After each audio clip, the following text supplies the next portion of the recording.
Elle a son petit caractère bien trempé. Avec sa robe froment et ses cornes en forme de lyre, la vache béarnaise fait la fierté de ses éleveurs.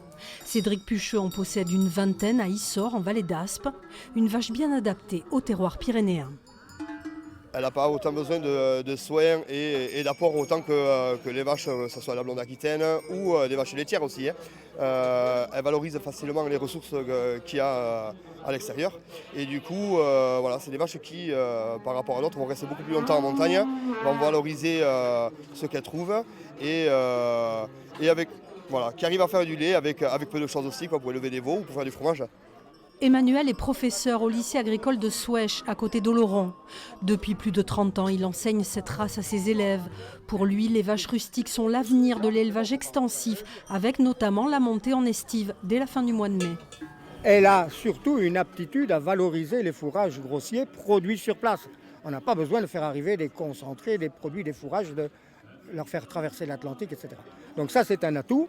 Et en plus, elle est équipée par la nature pour aller crapahuter dans la montagne. Et pourtant, la vache béarnaise revient de loin.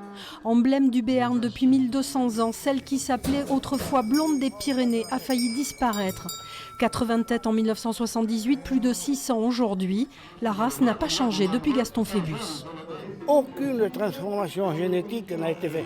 Surtout ce cheptel qu'elle a, vous regarderez, les vaches n'ont aucune de pareille.